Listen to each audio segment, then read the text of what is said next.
All right, this is pre-Thanksgiving videos. I don't know what I was going to say, but it didn't matter. But let's you see the title, you see the thumbnail. Let's just get into it. This man right here, he's crashing out. He's crashing out, rightfully so.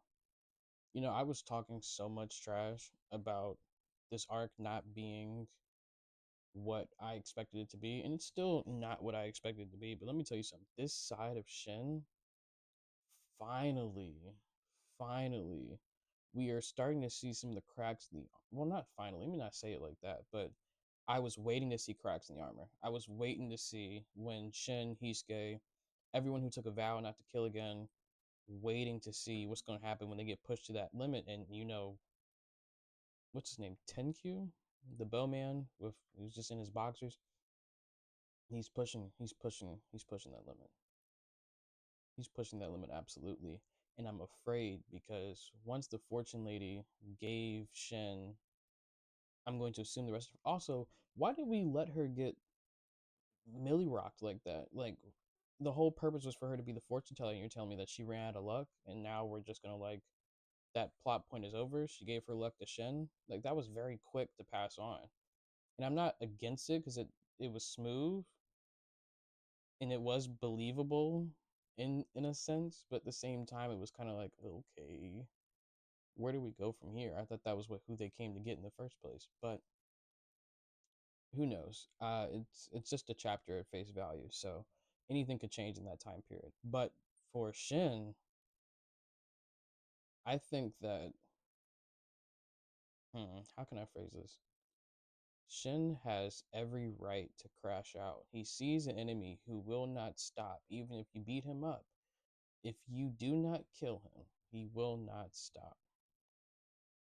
And I think that for as long as this series has been going on, Sakamoto's crew, I have always thought to be nerfed because they're not fighting with the intent to kill, they're fighting with the intent to beat, disarm, uh, reprimand?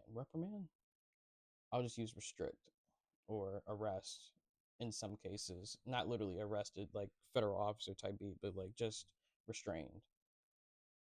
I've always thought they were nerfed. So now that Shin is like, no matter what he does, he's going to not hesitate at all when it comes to Sakamoto's family. And Shin being able to take that and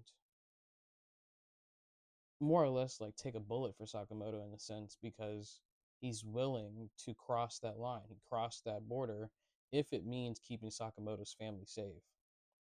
And that's something that we haven't seen in such a way that's being portrayed as right now. Shin being able to have that not the dichotomy, but to be able to have that resolve to be like, this is my one. He handed back his name tag and everything. Like, and the thing is for me is that Shin been getting up there. Let's not lie. Let's look at them character polls. Let's look at the polls. Shin is getting up there in popularity and character. He's starting to become a menace. He's starting to remind me of people on Shishiba, Nagamo, Yatsumura, Hio, their caliber of character, the caliber of aura, if you would. And I think it's very dangerous because the whole point is for Sakamoto to, hmm, how can I phrase this?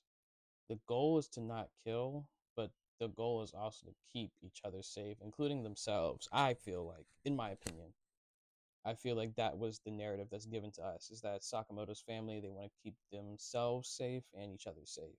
And that's the way they run the ship, and the ship works. And it just got to a point where Shin was like, we won't be able to live in peace if this man is still breathing. And so Shin, sadly, Shin locked in. He locked in and was like, nah, he can't. We can't let this slide. We're doing that now, 1,000%. But something that's very interesting about the fortune teller that's like the lucky one when Tenkyu talks about Azuki and how he can reach how he can reconcile, she's like the current personality will not accept you at all. And that's fair because it's Azuki Takamura right now, I believe. and I'm pretty sure he's on rampage right now. He's just a menace to society right now, which is, I'm here for it. I'm here for it. That man scales to whoever, excuse me, whatever personality he embodies. That's crazy. That's hacks. That's hacks. And I think that that's something that we have to pay attention to. But for Shin, it's kind of like this is a training arc in a sense, and B, some actual stakes. This man is trying to kill all of them in Sakamoto's family. But I guess the thing for me, which makes the intensity sometimes come down, if you think about it, when was Tenkyu going to get out of prison to do this? Is he actually going to get out of prison? I would be inclined to say no, he has no chance getting out of prison in the first place. But the threat is still there. And based on how strong he is, and this is one of my issues that I had when I was talking about it in the last video, was that I wanted to see more prisoners on that level to kind of want some impel down, stuff. Like the lower you go, I should see like monsters, people who were put away by anyone who did not get killed but got restrained by luck or sheer luck or circumstance that goes into that jail. I wanted to see people who was in combat with Nagamo, Shishibo, Ogi, Osaragi, Yatsumura, Hio. I'm missing one. I'm missing some Takamura.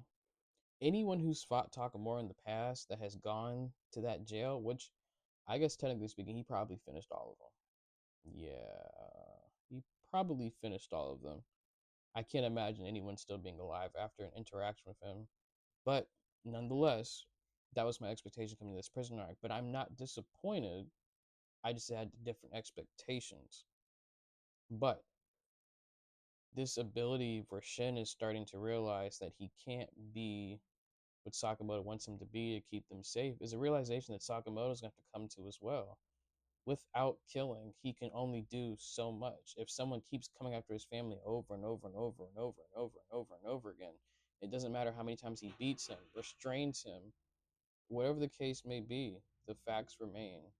They will still keep coming. And that's not something they can be at peace with. You have to look over your shoulder for the rest of your life. And I think that Shin has started to grasp that same concept. And I like that that's the concept that's being challenged because that is the concept that needs to be challenged the most. If we are not going to do this, there are repercussions for if we don't. And we keep seeing parallels and examples. Akira being an example of someone who's out for revenge. And literally, Azuki, who has done the killing, now has someone he has to look over his shoulder for the rest of his life. In parallel and contrast to Sakamoto, he has to do the same thing, but he's not killing. So there's parallels between one who is killing and still has to look over his shoulder and one that is not. He still has to look over his shoulder. And so my thought process is one of them is going to run out of people to look over their shoulder for. In theory. In theory. The more that Azuki kills, the more that someone else will try to seek revenge, or the more that the cycle of killing will continue. But for Sakamoto, the more that he beats someone, the more that they can still try to come after to kill him, but he's not going to be repeating the cycle of killing. And I think that's, and maybe I missed the mark on that. I mean, I'm reading too much into it, but that's the mark to me that like the story is starting to go somewhere where I was like, okay, I'm nervous about the end game, but now I'm like, I see the end game. Is the end game that Sakamoto and Shin, if Shin doesn't do it now, is the end game that each individual person from Sakamoto's group crosses that line because they have to, as opposed to wanting to? Are we going to start to see Sakamoto's group not be held back by the rules and actually get active and start clearing people out like Avengers level threats? But who knows? I'm just a man behind the screen.